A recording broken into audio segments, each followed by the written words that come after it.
자, 오늘부터 6주 동안 우리 고난주간 또 부활절을 향하여 이렇게 가는데요. 말씀 주제가 십자가에서 부활까지, 말씀 주제가 십자가에서 부활까지, 이런 주제입니다. 6편에 걸쳐 말씀을 차례대로 전하려고 하는데요. 자, 오늘 첫 번째 말씀은요, 마침내 새로운 모세가 나타났습니다. 마침내 누가 나타났다고요? 새로운 모세. 마침내 새로운 모세가 나타났습니다. 한 번은 TV를 보는데 이렇게 저렇게 볼만한 프로가 없는가? 채널을 돌리죠, 그죠? 리모컨으로 채널을 이렇게 돌리다 보니까 홈쇼핑 하는데 눈이 딱 꽂혔습니다. 참, 홈쇼핑이 재밌어요. 그런데 눈이 꽂힌 이유가 그 홈쇼핑을 진행하는 여성분, 쇼 호스트를 하죠, 그죠? 그 쇼 호스트 여성분이 얼마나 말을 잘하는지 돌리려고 하다가 말을 너무 잘해서 잠시 멈추었어요. 여러분, 말로 먹고 사는 목사가 말 잘한다 싶으면 되게 잘하죠, 그죠? 진짜 말을 잘해요. 그날 파는 상품이 뭐냐면 어묵입니다. 어묵. 조금 노골적으로 말하면 부산 오뎅. 부산 오뎅을 파는 거예요. 말을 어찌나 잘하는지. 여러분, 빨리 누르세요. 늦게 누르면 완판 매진, 물건 확보 못합니다. 빨리 누르세요. 진짜 이 말을 한 지 얼마 안 되었는데 매진이 되었어요. 완판이 되었어요. 그래서 제가 한참 신기해서 쳐다보고 있는데 이 쇼호스터가 계속 방송 내내 하는 말이 뭐냐면 따끈한 국물이 생각나는 날입니다. 여러분, 그 말에 저도 꽂혔어요. 따끈한 국물이 생각나는 날입니다. 여러분, 두어 달 전 이야기입니다. 성도 여러분, 지난 겨울을 한번 생각해 보세요. 참 추위가 길었습니다. 참 길었어요. 마침 이 방송을 하는 그날도 되게 추웠습니다. 되게 추웠던 그날, 되게 겨울이 긴 그 시절, 따끈한 국물이 생각나는 날입니다. 딱 맞아요. 딱 맞아요. 따끈한 국물이 생각나는 말. 오뎅사라는 말은 별로 없어요. 따끈한 국물이 생각나는 날입니다.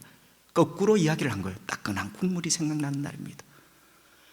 결국은 그렇죠. 이 어묵 사서 국물 내어서 드시면 당신의 얼어붙은 몸이 사르르 녹아갈 겁니다. 뭐 이런 말 아니겠습니까? 성도 여러분, 제가 그분의 말을 듣고 맞다. 날이 추우니까 따끈한 국물이 생각나지요. 만약에 그 광고를 한여름에 해보세요. 한여름에 따끈한 국물이 생각나는 날입니다. 안 팔려요. 딱 맞아요. 외로울 때 고향 생각이 나고, 힘들고 어려울 때 엄마 생각이 나고, 너무 추워서 몸과 마음이 얼어붙으니까 따끈한 국물이 생각나고, 뭐 그런 이야기입니다. 여러분, 예수님 당시의 유대인들, 이제 예수님 당시의 이 복음서에는 이스라엘이라는 말이 거의 자취를 감춥니다. 유대인 이렇게 등장을 하죠. 뭐 어떻게 되었든지 이스라엘 백성들이죠, 그죠? 자, 예수님 당시의 이 유대인들은 아주 혹독한 겨울을 보내고 있었습니다. 계절이 봄, 여름, 가을, 겨울 그런 말이 아니라 삶이 너무나 추운 겨울이에요. 사회적으로 차가운 겨울입니다. 부정과 부패가 만연하고 권력이 타락을 하고, 그 타락한 권력이 군중을 억압하고, 또 부정과 부패가 만연하고 악순환이 되는 사회적으로 차가운 겨울, 그리고 정치적으로 또 차가운 겨울이었어요.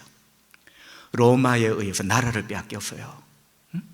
자유를 잃고 나라를 잃고 억압을 당하고, 이런 노골적으로 말하면요, 로마의 속국이 된 거예요. 로마의 종이 된 거예요. 이 정치적인 한겨울입니다. 또 영적으로 차가운 겨울을 그들은 보내고 있었습니다. 죄악이 가득했고요. 그리고 이 죄악을 거슬러 거룩하게 살아야 될 제사장들, 종교인들이 이 가득한 죄악의 선두가 되어서 이 죄악을 만연시키는데 이 우두머리가 되는 이런 영적으로 너무나 차가운 겨울, 어느 한 구석 거룩하고 깨끗한 곳이 없는 이런 타락한 사회, 영적으로 차가운 겨울을 그들은 보내고 있었습니다. 여러분, 얼핏 보니까 희망이 사라진 것 같은 세상, 사회적으로, 정치적으로, 영적으로 너무나 차가운 겨울, 어디를 봐도 희망이 없는 것 같아요. 마태는 마태복음 4장 16절에서 이렇게 말을 했어요. 흑암에 앉아있는 백성들. 자, 이렇게 차가운 겨울을 보내고 있는 이 사람들을 흑암에 앉아있는 백성들, 이렇게 표현을 했단 말이죠. 흑암이 뭔지는 알죠, 그죠?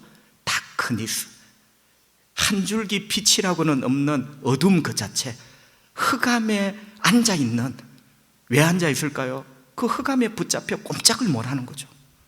꼼짝을 못하는, 앉아있다는 말은 바로 포로 상태예요. 흑암에 앉아있는 백성들. 여러분, 한겨울을 보내고 있는 그들을 너무나 잘 묘사를 하고 있습니다. 성도 여러분, 처음 시작하는 시간엔 그 어묵 홈쇼핑을 이야기를 했습니다. 그죠? 날이 많이 춥습니다. 따끈한 국물이 생각나는 날입니다. 자, 여러분에게 한번 여쭈어보죠. 이스라엘 백성들이 사회적으로, 정치적으로, 영적으로 너무나 차갑고 혹독한 추운 겨울을 보내고 있습니다. 그렇다면 여러분, 그들은 이 추위에, 이 영적인 추위에, 희망이라고는 하나도 없는 이런 추위에 그들을 녹여줄 따끈한 국물, 뭘 생각했을까요? 참고로 이스라엘 땅에는 어묵이 없습니다. 여러분, 사회적으로, 정치적으로, 영적으로, 개인적으로 너무나 추운 희망이 없는 겨울이야. 그들이 생각했던 따뜻한 국물이 뭘까요? 여러분, 제가 이게 실없는 질문이 아니고 신앙적인, 성경적인 질문이에요. 그들의 이 추위를 녹여줄 따뜻한 국물, 그들은 누구를 생각했을까요? 모세입니다. 모세가 그들의 따뜻한 국물이에요.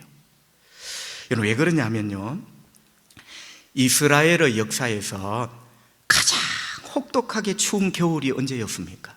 그 옛날 애굽의 파라오에게 430년 종살이 할 때입니다. 여러분, 그때가 이스라엘의 역사에 가장 혹독하고 혹독한 겨울이었어요. 430년 종살이 할 때 얼마나 혹독하게 추운 겨울이었는가. 출애굽기 2장에 보니까 그들이 고통 속에 고통, 여러분, 고통은 몸의 고통이에요. 탄식은 마음의 고통이에요. 그러니까 몸과 마음의 고통이 출애굽기 2장 23절에 다 나와. 고통, 몸의 고통 속에 마음의 탄식으로, 몸과 마음의 고통으로 하나님께 부르짖었다. 이렇게 혹독한 겨울을 그들이 보냈습니다. 여러분, 이런 이스라엘 백성들을 구출해준 따끈한 국물이 모세였어요. 여러분, 이해되십니까? 이런 혹독하게 추운 겨울을 구출해준 그 따끈한 국물이 모세였다니까요. 모세가 그들을 구출해 주잖아요. 그래서 이스라엘 백성들에게는 언제나 따끈한 국물 하면 모세입니다. 여러분, 모세 하면 뭐가 생각납니까? 하나님의 능력이 생각이 납니다.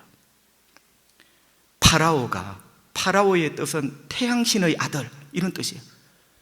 여러분, 애굽 말로 라가 태양이고, 태양신을 말해요. 파라오는 태양신의 아들이에요. 여러분, 이게 말이 왕이지 신이다 말이죠. 이 파라오를 꼼짝하지 못하게 만든 능력, 모세입니다.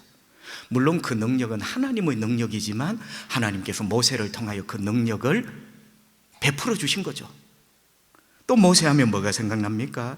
유월절 어린 양의 피가 생각납니다. 죽음의 천사가, 심판의 천사가 칼을 들고 집집마다 찾아다닙니다. 애굽 사람과 이스라엘 백성들을 가리지를 않고 심판은 임합니다. 그런데 모세가 뭐라 합니까? 어린 양을 잡아라 라는 말은 어린 양의 목에 칼을 꽂는 거예요. 그게 잡는다는 표현이에요. 그 피를 가지고 문에 발라라. 그러면 심판의 천사가 그 피가 있는 집은 넘어가게 될 것이다. 그게 유월절이죠. 여러분, 사실은 이 유월절의 이 구원의 아이디어는 하나님이 내신 아이디어예요. 그런데 모세를 통하여 말씀하게 하신 거죠. 여러분, 또 모세 하면 뭐가 생각납니까? 홍해 바다가 갈라진 것이 생각납니다. 출애굽을 했습니다. 자유를 얻어서 막 달리는데요, 파라오가 변심을 한 거죠. 아깝다, 다시 잡아와야 되겠다. 그래서 많은 군대를 보내어서 하나님의 백성들을 추격을 합니다. 근데 여러분, 앞에 홍해 바다가 탁 막혀 있는 거예요. 앞으로 가도 죽고 뒤로 가도 죽어요. 앞으로 가면 물에 빠져 죽고 뒤로 가면 칼에 맞아 죽어요. 그런데 하나님의 백성은 죽지 않았습니다. 여러분, 우리도 마찬가지죠. 앞으로 가도 죽을 것 같고 뒤로 가도 죽을 것 같지만 하나님 살아계십니다. 그래서 저와 여러분이 지금까지 여기 있잖아요, 여러분. 자, 그런데 이 홍해를 큰 바람이 불어서 물을 여러분 옆으로 밀어낸 거예요. 성경에 보니까 그 홍해를 마른 땅같이 건넜다. 할렐루야. 여러분, 저는 이 당연한 말이지만 이 구절을 읽을 때마다 질퍽질퍽한 땅도 아니에요. 마른 땅, 물기가 조금 있는 땅도 아니고, 성경은요 마른 땅이라 해서 마른 땅같이 건넜다. 이거는 하나님의 역사의 완벽함을 예시하는 말이에요. 하나님의 역사는 완벽하다. 물이 질퍽한 땅이 아니다 말이죠. 하나님이 하셨어요. 그런데 출애굽기 14장에 보면 하나님이 하셨는데, 하나님이 모세에게 너의 지팡이를 저 바다를 향하여 내밀어라. 하나님이 하셨지만 모세가 지팡이를 바다를 향하여 내밀 때 큰 동풍이 불어와 이 바닷물을 갈라놓은 겁니다. 할렐루야. 모세가 생각이 나죠. 또 모세 하면 뭐가 생각납니까? 가나안 땅 입구까지 인도한 것이 생각납니다. 여러분, 모세는 이스라엘 백성들을 가나안 땅 입구까지, 그 입구에서 모세가 죽잖아요. 입구까지라는 말은 다 됐다는 거예요. 집 입구까지, 문만 열면 돼요. 젖과 꿀이 흐르는 땅으로 이끈 거죠. 여러분, 젖과 꿀이 흐른다는 말의 의미가 뭡니까? 가나안 땅은 애굽 땅의 반대말입니다. 애굽은 노예, 속박, 배고픔. 그런데 가나안은 애굽의 반대쪽이에요. 젖과 꿀이 흐르는. 여러분, 젖은 밀크입니다. 우유입니다. 여러분, 한번 생각해 보세요. 우유와 꿀을 노예가 먹습니까? 우유와 꿀은 노예의 음식이 아니라 자유인의 음식이에요. 그러니까 가나안 땅이 왜 젖과 꿀이 흐르는가를 생각해 보세요. 그곳이 자유의 땅이라는 거예요. 그리고 쫄쫄 있는 게 아니라 흐르는, 그 자유가 넘치는 땅. 모세가 이스라엘 백성들을 거기로 인도한 겁니다. 또 모세 하면 뭐가 생각납니까? 백성들을 향한 참을성. 그 참을성은 바로 사랑이죠. 사랑하기 때문에 참은 거죠. 여러분, 모세도 한 성질합니다. 그런데 그 못난 백성들을 끝까지 참아준 거죠. 여러분, 이스라엘 백성들이 구원을 얻었는데 금방 세 사람이 안 돼요. 여러분, 사람은 참 이게 구제불능입니다. 그죠? 구원을 얻었으면 인간이 바로 되어야지. 그런데 얼마 있지 않아 또 하나님을 배역하고 불순종하고 불신하고. 여러분, 이스라엘 백성 욕할 것 없어요. 우리도 마찬가지예요. 은혜 받고 축복 받으면 금방 새 사람 될 것 같지만 잠시 후에 또 불순종하고 또 거역하며 살아가는 우리죠, 우리. 한 번은 하나님이 화가 되게 나셨습니다. 하나님이 뿔이 나셨어요. 저놈들 내가 그냥 두지 않겠다. 하나님께서 그들을 다 죽이시려고 뿔이 나셨어요. 모세가 막아 나서죠. 여호와여, 차라리 생명책에서 내 이름을 빼주십시오. 참을성. 그들을 사랑한 거예요. 여러분, 모세의 이 참을성, 모세의 이 사랑 때문에 그들이 가나안 땅에 들어갈 수 있었던 거죠. 여러분, 한마디로 뭐죠? 모세는 차가운 겨울 같았던 이스라엘 그들에게 따끈한 국물 같은 존재. 이런 이야기는 끝도 없어요, 여러분. 차가운 겨울 같은 그들, 매 순간 차가운 겨울 같은 그들이 있지만 그때마다 따끈한 어묵 국물 같은 존재, 모세. 모세는 그들을 구출했고, 그들을 인도했고, 그들을 사랑했고, 따끈한 국물 같은 존재. 자, 여러분, 이런 모세가 죽었습니다. 가나안 땅 입구까지만 모세의 역할입니다. 그죠? 가나안 땅 입구까지만. 하나님이 데리고 가신 거예요. 여러분, 모세가 그 죽기 전에 하나님이 희한한 말씀을 하나 하십니다. 물론 여기 희한하다는 말을 오해하시면 안 돼요. 모세의 죽음을 앞두고 하나님이 희한한 말씀을 하나 하세요. 신명기 18장 18절, 내가 그들의 형제 중에서 너와 같은 선지자 하나를, 여기 너는 모세입니다. 지금 하나님 말씀하시는 거예요. 하나님이 너의 백성들 가운데 너와 같은, 모세 너와 똑같은 선지자 하나를 그들을 위하여 일으킬 것이고, 이 미래형입니다. 모세는 죽었어요. 죽었는데 하나님이 모세 너와 똑같은 선지자 하나를 내가 일으킬 것이다. 그리고 내 말을 그 입에 두리니 내가 그에게 명령하는 것을 그가 무리에게 다 말하리라. 너무나 희한한 말이죠. 모세는 잠시 후에 죽습니다. 실제로 죽었어요. 그런데 하나님이 모세 너와 똑같은 모세를 다시 한번 내가 일으킬 것이다. 여러분, 왜 하나님은 이런 말씀을 하셨을까요? 누구에게 또 모세가 필요합니까? 여러분, 가나안 땅 입구까지 모세의 역할이 끝났잖아. 그런데 하나님이 또 다른 모세를 일으키겠다는 말은 모세가 필요하다는 거죠.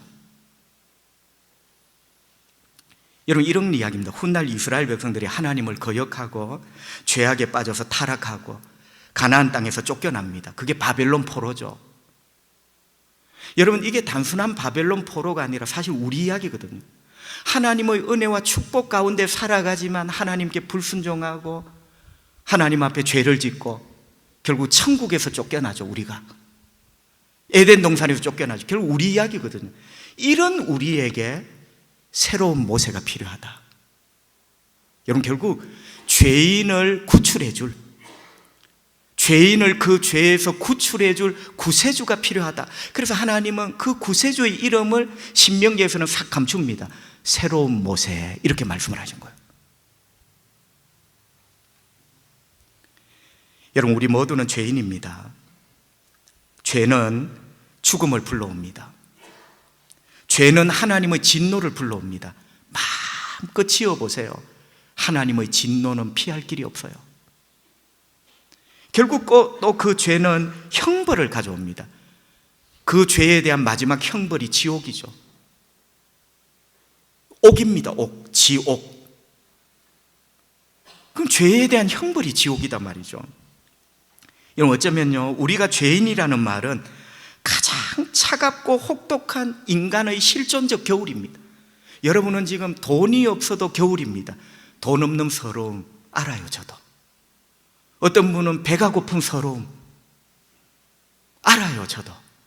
다 그런 시절을 하나님 섭리 가운데 저도 걸어온 것 같아요. 돈이 없고 배가 고프다는 게 얼마나 추운 겨울인가. 여러분, 그것과 비교가 되지 않는 100배, 1000배의 더 혹독한 겨울이 죄 문제단 말이죠. 죄는 우리 인간의 가장 혹독하고 차갑고 추운 겨울, 그 실존입니다. 실존. 그러니까 여러분, 이런 이야기예요. 내가 죄인이고 이 죄는 하나님의 진노를 가져온다. 이거를 깨달으면 깨달을수록 따끈한 국물이 생각나는 거예요. 내가 죄인이고 이 죄는 하나님의 진노를 불러온다는 걸 알면 알수록 이 추위에서 나를 건져줄 따끈한 국물이 없는 건가? 여러분, 오늘 이런 이야기입니다. 그래서 하나님이 약속하신 것이 모세 너와 같은 선지자 하나, 새로운 모세를 하나님 말씀해 주신 거예요. 이스라엘 백성들에게 하는 이야기 같지만 사실 우리 모두에게 하는 이야기예요. 내가 죄인임을 깨닫고 그 죄가 가지고 오는 하나님의 진노와 형벌의 두려움을 깨달을수록 이 추운 겨울에서 나를 살릴 수 있는 따끈한 국물, 하나님이 미리 그걸 아시고 새로운 모세를 언젠가 일으켜주겠다, 이렇게 말씀을 하신 거죠. 그러므로 여러분, 여기 새로운 모세는 죽었던 모세가 환생하는 이런 게 아닙니다.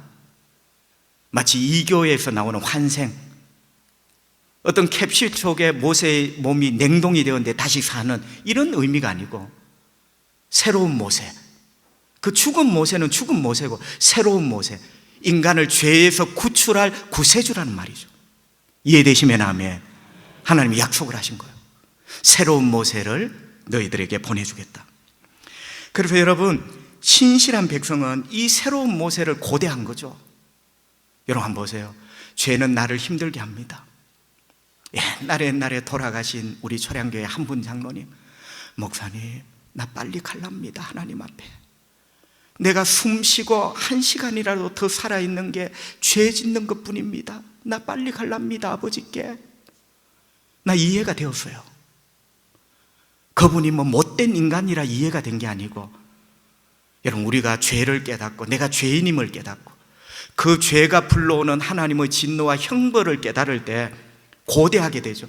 하나님, 그때 말씀하신 새로운 모세는 언제 나타나는 겁니까? 하나님이 말씀하신 새로운 모세는 이 세상에 언제 나타나는 겁니까? 다시 말하면 나를 구원할 구세주가 언제 나타나느냐는 그런 어떤 마음 아픔, 고대함, 이런 것들이 있는 거죠. 여러분, 바로 그때 마태가 큰 소리로 외칩니다. 여러분, 마침내 하나님이 약속하신 새로운 모세가 이 땅에 나타났습니다. 그게 마태복음이에요. 그래서 여러분, 성경을 마태의 책이라 안 하고 왜 마태복음이라 합니까? 복음은 복된 소식, 굿뉴스예요. 새로운 모세가 나타났습니다. 그래서 마태의 책이 아니라 마태복음이에요. 여러분이 고대하고 고대했던 우리를 구출할 따끈한 국물, 새로운 모세, 우리의 구출자가 이 땅에 나타났습니다. 그리고 마태는 외칩니다. 그 새로운 모세의 이름이 바로 예수라고. 할렐루야. 바로 그게 마태복음이에요. 새로운 모세가 이 땅에 나타났고, 그 새로운 모세, 우리를 죄에서 구출할 그 새로운 모세, 우리의 구출자, 구원자의 이름이 예수라고 말이죠. 여러분, 그 옛날 모세는 파라오의 손에서 주의 백성들을 구출했습니다. 그죠? 그런데 새로운 모세 예수님은 죄의 손에서, 마귀의 손에서, 죽음의 손에서 우리를 구출해냅니다. 차원이 달라요, 여러분. 그 옛날 모세는 가나안 땅으로 인도합니다. 그러나 새로운 모세 예수는 우리를 영광의 천국으로 인도합니다. 이 젖과 꿀 이 정도가 아니에요. 하나님의 영광이, 하나님의 생명이 영원토록 흘러 넘치는 곳이죠. 그 옛날 모세는 유월절 어린 양의 피로 하나님의 백성을 살려냅니다. 그러나 새로운 모세 예수는 십자가에서 자기의 피로 어린 양을 잡아 바른 피가 아니에요. 십자가에서 못 박혀 흘린 자기의 피로 모든 죄인을 구원하십니다. 그 옛날 모세는 40년 동안 하나님의 백성을 광야에서 보호합니다. 그러나 새로운 모세 예수님은 마태복음 28장에 보니 40년이 아니라 세상 끝날까지 내가 너와 함께 하리라. 이게 새로운 모세 예수님이에요. 그 새로운 모세 예수가 이 땅에 나타난 거예요. 그리고 새로운 모세가 되시기 위하여 십자가를 향하여 걸어가십니다. 그게 오늘 본문이죠. 왜 새로운 모세는 양을 잡는 게 아니라 자기를 잡아야 돼요. 흠없고 티 없는 자기를 하나님 앞에 제물로 드려야 돼요. 그래서 새로운 모세 예수는 십자가를 향하여 걸어가는 거예요. 여러분, 오늘 본문에 보면 예수님이 하나님이 약속하신 바로 그 새로운 모세다. 우리를 죄에서, 죽음에서, 지옥에서 구출할 우리의 구원자다. 새로운 모세다. 증거가 두 가지가 있습니다. 여러분, 첫 번째 증거는 군중들의 환호하는 소리 속에 예수님이 새로운 모세라는 증거가 있어요. 군중들이 어떻게 환호합니까? 어떻게 소리쳤을까요? 9절을 한번 보시죠. 앞에서 가고 뒤에서 따르는 무리가, 군중이죠, 앞서 뒤에서 소리 높여 막 소리를 지르는데 호산나 다윗의 자손이여 찬송하리로다. 주의 이름으로 오시는 이여 가장 높은 곳에서 호산나 하더라. 아멘. 우리가 잘 아는 말씀이죠. 그런데 여러분, 호산나 다윗의 자손이여 찬송하리로다 주의 이름으로 오시는 이여 가장 높은 곳에서 호산나 하더라. 이 시편 118편 25절이에요. 그런데 이 말을 딱 한 문장으로 요약하면 호산나죠. 이런 히브리 말로 하면 호샤나입니다. 호샤나라는 히브리 말 자체가 주여 지금 우리를 구원하소서 이런 뜻이에요. 그러니까 이 노래를 한마디로 하면 호샤나, 주님 지금 우리를 구원해 주세요. 예수님이 졸지에 우리를 구원할 주님이 된 거예요. 호샤나의 주인공이 주님인 거예요. 여러분, 시편 118편은요 초막절 마지막 날 부르는 노래입니다. 초막절은 이스라엘 백성들이 구원 얻은 것을 기억하며 우리가 구원 얻어서 광야에 살았지. 초막, 그야말로 나뭇가지 꺾고 풀잎파리 얹어 막 집을 짓고 한 데에서 일주일을 사는 게 초막절이에요. 그 초막절 마지막 날 호샤나를 불러요. 호샤나, 주여 우리를 구원해 주십시오. 여러분, 뭐가 구원이 필요하죠? 여러분, 우리가 지금 살아가는 꼴이 초막이에요. 초막. 가난합니다. 궁핍합니다. 그리고 우리 몸도 언젠가는 초막집이 무너지듯이 우리 몸도 무너져요. 그게 죽음이죠. 그러니까 여러분, 초막절 호샤나를 부르는 이유가 있어요. 호샤나, 주님 우리를 무너지지 않는 아버지 집으로 인도해 주십시오. 메시아를 대망하는 노래죠. 호샤나. 진짜 멋있는 노래 호샤나, 주님 우리를 이 땅에서 영원한 아버지 집으로 옮겨 주십시오. 그런데 여러분, 이 군중들이 호샤나를 누구에게 부릅니까?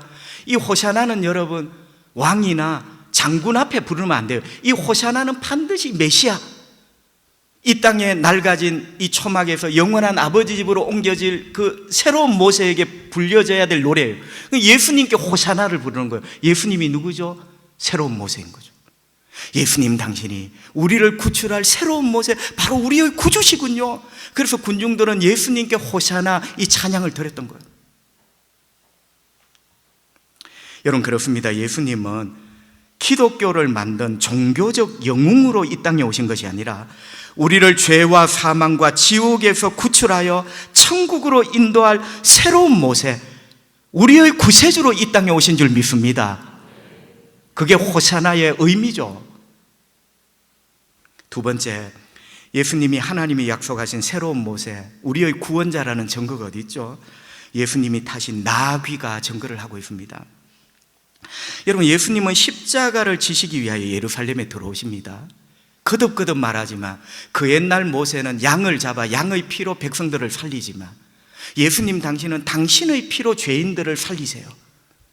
당신이 온 죄인들을 위하여 대신 십자가에 못 박혀 죽는 유월절 양이 되신 거예요. 그런데 여러분, 그냥 들어오지 않고 건넌 마을에 가서 나귀를 끌고 오너라. 2절에 나귀를 끌고 오너라. 여러분, 앞도 뒤도 없이 나귀를 끌고 오너라. 제자들이 눈이 둥그레졌죠. 왜 둥그레졌을까요? 예수님, 그 집 주인 압니까? 예수님이 아는 눈치도 아니에요. 그러면 나귀를 끌고 오라 했을 때는 나귀 값을 줘야 되잖아. 여러분, 차 한 대 사오라 했을 때는 차 값을 줘야 되잖아. 예수님은 전혀 미동도 하지 않습니다. 제자들이 둥그레 있는데 예수님이 이런 말씀을 하죠. 당신 왜 끌고 가느냐고 묻거든 주님이 쓰시겠다고 해라. 그러면 내어줄 거다.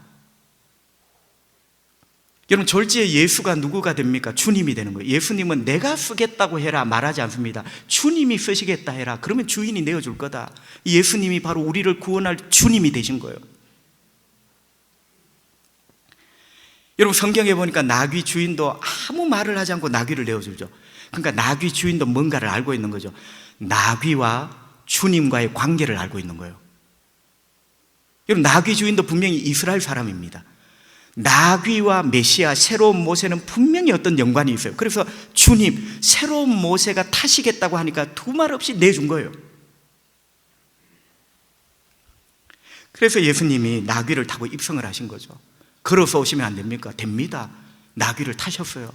제자들이 무등을 해서 예수님을 태워서 오면 더 폼 날 건데 안 되나요? 됩니다. 그런데 예수님은 일부러 의도적으로 나귀를 타신 거죠. 의도적으로. 왜? 당신이 하나님이 약속하신 새로운 모세, 죄와 사망에서 우리를 구출할 구세주라는 것을 예수님은 보여주시기 위하여 의도적으로 연출을 하신 거예요. 여러분 4절 5절을 한번 보세요. 이는 선지자를 통하여 하신 말씀을 이루려 하십니다. 이렇게 하신 이유가 걸어서 오신 게 아니고 무등 타고 온 게 아니고 나귀를 탄 게 선지자가 하신 말씀이 응하였다, 이걸 이루려고 하십니다. 일러서되 시온의 딸에게 이르기를, 시온의 딸은 이스라엘 백성들을 말하죠. 시온의 딸에게 이르기를 너의 왕이 너에게 임하였다. 이 왕은요 시온의 딸들을 구원할 메시아예요.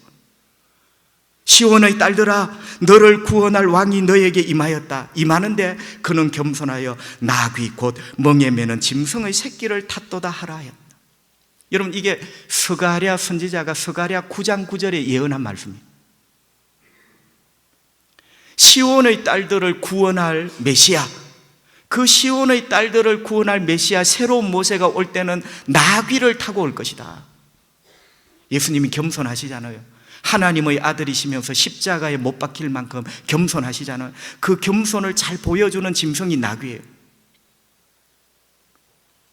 여러분 어찌되었든지 간에 이 스가랴 선지자가 말했던 새로운 모세는 나귀를 타고 임하신다. 예수님이 일부러 그 나귀를 끌고 오라 해서 나귀를 타고 예루살렘에 들어오신 거예요. 여러분 이 모습은 바로 예수님이 새로운 모세라는 거예요. 성경을 읽는 독자들이요, 의심하지 마십시오. 예수 이분이 당신을 죄와 사망과 지옥에서 구출해 줄 새로운 모세, 바로 하나님이 보내신 구세주입니다. 여러분 이 나귀가 그걸 증거를 하고 있는 거예요. 왜? 성경을 바라는 거예요. 성경을. 시온의 딸을 구출할 그 새로운 모세가 올 때는 나귀를 타고 온다고. 여러분 더 놀라운 것은요, 이 스가랴 9장 9절이 나귀잖아요, 그죠? 새로운 모세, 구세주, 나귀와 연관이 되어 있잖아요. 이 스가랴 9장 9절 말씀의 또 뿌리가 되는 말씀이 있어요. 자, 여러분 성경은 창세기부터 시작하는, 이게 말하면 백두대간입니다. 큰 산맥이에요. 산맥. 창세기 1장 1절이 이제 백두산이죠. 백두산에서 시작이 됩니다. 자, 여러분 산맥이라는 걸 보세요. 산맥이라는 것이 산이 한 개, 두 개가 아니잖아요. 옆으로도 수많은 산, 또 가로 위에서 아래로 수많은 산들이 맥을 이루며, 맥 이렇게 쫙 이렇게 한반도 동해 쪽으로 이렇게 부산까지 내려오죠. 그게 백두대간, 태백산맥 뭐 이렇게 말할 수 있습니다. 여러분 계시도 마찬가지예요. 계시도 산맥입니다. 자 보세요. 제일 앞에 있는 산이 뭡니까? 예수가 새로운 모세다. 이제 우리가 이 복음을 통하여 확인을 한 거예요. 예수님이 나를 죄에서 구출해 줄, 죄에서, 죽음에서, 지옥에서 구출해 줄 새로운 모세, 예수님이 바로 나의 구주구나. 이게 제일 앞에 있는, 왜 제일 앞에 있을 수밖에 없지? 복음이니까. 백두대간이 제일 밑에 부산까지 온 마지막 산이에요. 여러분 그 뒤에 산을 보자는 거예요. 그 뒤에 산. 그 뒤에 산은 경상북도 저 어디 있죠? 그 뒤에 산이 스가랴 9장 9절이에요. 나귀를 타고 오실 것이다. 그럼 그 산이 끝이 아니잖아요. 그 산 뒤에 강원도에서 내려오는 원래 산, 또 산이 있는 거예요. 그 계시의 산이 출애굽기 4장 20절입니다. 여러분 출애굽기 4장 20절에 보면 성경은 이렇게 기록하고 있습니다. 모세가 그의 아내와 아들들을 나귀에 태우고 애굽으로 돌아가는데 모세가 하나님의 지팡이를 손에 잡았더라. 아멘. 여러분 잘 보세요. 모세가 광야에서 방황을 하는데 40년 만에 하나님이 모세를 콜링 부르십니다. 내 백성을 구출해내라. 뜨거운 국물로 하나님이 모세를 쓰신 거예요. 그죠? 그런데 여러분 모세가 애굽으로 돌아간다는 말이 그 말이에요. 주의 백성들을 구출하려고 애굽으로 돌아가는데 나귀가 등장을 해요. 물론 모세가 나귀를 탔는지 안 탔는지 저는 알 길이 없어요. 탔을 수도 있고 안 탔을 수도 있어요. 그런데 중요한 것은 모세가 그의 아내와 아들들을 나귀에 태우고 애굽으로 돌아갔다. 애굽으로 들어갔다는 거예요. 그리고 능력의 지팡이로 주의 백성들을 건져낸 거죠. 자, 여러분 보세요. 모세가 아내와 아들들을 나귀에 태우고 애굽으로 들어갑니다. 그 백성을 건져내려고. 예수님은 나귀를 타고 예루살렘으로 들어가십니다. 모든 죄인들을 죄에서 구출해내시려고. 할렐루야. 딱 일치가 되죠. 예수 그리스도가 새로운 모세라는 거예요. 저와 여러분을 죄에서, 죽음에서, 지옥의 형벌에서 건져낼 새로운 모세. 봐라, 모세가 나귀를 타고 애굽으로 들어가서 그의 백성을, 주의 백성을 건져 나오지 않았느냐? 나귀를 타고 예루살렘으로 들어오시는 이 예수가 죄와 죽음과 지옥에 떠는 모든 죄인들을 건져 나오실 것이다. 바로 이 메시지죠. 여러분, 과연 그럴까요? 과연 이게 진실일까요? 여러분, 10절에 보니까 호샤나, 호샤나, 사람들이 전부 다 놀랍니다. 왜? 호샤나는 아무나한테 불러줄 노래가 아니거든요. 천하의 대장군 호샤나 찬송받을 자격이 없어요. 이 호샤나는 메시아 구세주에게만. 여러분, 온 거리에 호샤나 난리가 났습니다. 그래서 전부 다 이렇게 묻습니다. 나귀를 타고 들어오는 이 사람이 누구냐? 여러분, 호샤나와 나귀, 호샤나와 나귀가 합쳐지면 이게 메시아의 장면이에요. 그러니까 전부 다가 저 사람이 누구냐? 여러분, 사실은 이 질문을 잘 이해를 하셔야 돼요. 호샤나 노래에 맞추어 나귀를 타고 들어오는 저 사람이 누구냐라는 말은 오늘 본문으로 하면요, 저 사람이 새로운 모세가 맞느냐 이런 뜻이에요. 저 사람이 과연 우리를 죄에서 건져줄 새로운 모세가 맞단 말이냐? 진짜 새로운 모세가 맞단 말이냐? 알고나 호샤나 노래를 부르고 나귀를 타고 오는 저 예수를 향하여 이 노래를 부른단 말이냐? 지금 이런 이야기죠. 마태는 마무리를 짓습니다. 마태는 자기 말로 결론을 짓는 게 아니라 이렇게 물으니까 군중들이 외치는 대답이 있어요. 그 대답을 가지고 마무리를 하죠. 마태의 결론이 뭐죠? 11절 무리가 이르되, 이제 대답을 합니다. 이 사람이 새로운 모세가 맞느냐? 호샤나 그리고 나귀 새로운 모세가 맞느냐? 11절 무리가 이르되 갈릴리 나사렛에서 나온 선지자 예수라 하니라. 무리가 외칩니다. 갈릴리 나사렛에서 나온 선지자 예수입니다. 이거하고 뭐가 맞아요? 여러분, 군중은 새로운 모세가 맞느냐라고 하는데 대답은 뭡니까? 나사렛에서 나온 선지자입니다. 나사렛에서 나온 선지자 예수라고 이렇게 말합니다. 여러분, 질문하고 답하고 안 맞는 것 같죠? 그런데 답이 맞아요. 왜 예수님을 나사렛에서 나온 선지자라 했을까요? 아까 여러분 신명기 18장 18절 제가 말씀드렸어요. 하나님이 이렇게 말씀하시죠. 내가 그들의 형제 중에 너와 같은 선지자 하나를 일으킬 것이다. 여러분, 새로운 모세를 하나님이 뭐라 부릅니까? 선지자라고 불렀어요.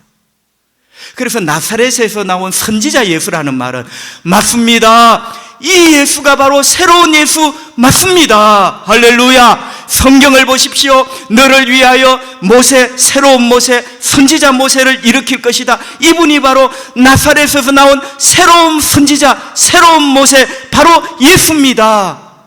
이렇게 외치고 있는 거예요. 성도 여러분, 예수님이 바로 하나님이 약속하신 바로 그 구세주입니다. 바로 그 새로운 예수죠. 우리를 죄와 사망에서 건져줄 바로 그 새로운 예수, 바로 그 구세주, 그분이 예수입니다. 마태복음 4장 16절 흑암에 앉은 백성이 큰 빛을 보았고, 방금 전까지는 희망이 없었어요. 흑암 그 자체예요. 이제는 큰 빛이 비춥니다. 그분이 바로 예수예요. 예수 때문에 구원 얻고, 예수 때문에 죄사함 얻고, 예수 때문에 초막 같은 이 세상을 떠나 영광의 아버지 집을 얻게 되는 성도 여러분, 이 진리를 깨닫고 예수 잘 믿어 죄에서 구원을 받고 천국을 얻는 복된 여러분 되시기를 주의 이름으로 축복합니다. 기도합시다. 하나님, 우리 아버지 은혜를 감사합니다. 오늘 말씀 잘 새겨 들을 수 있도록, 오늘 말씀 잊지 않고 기억할 수 있도록 예수 그분은 누구신가?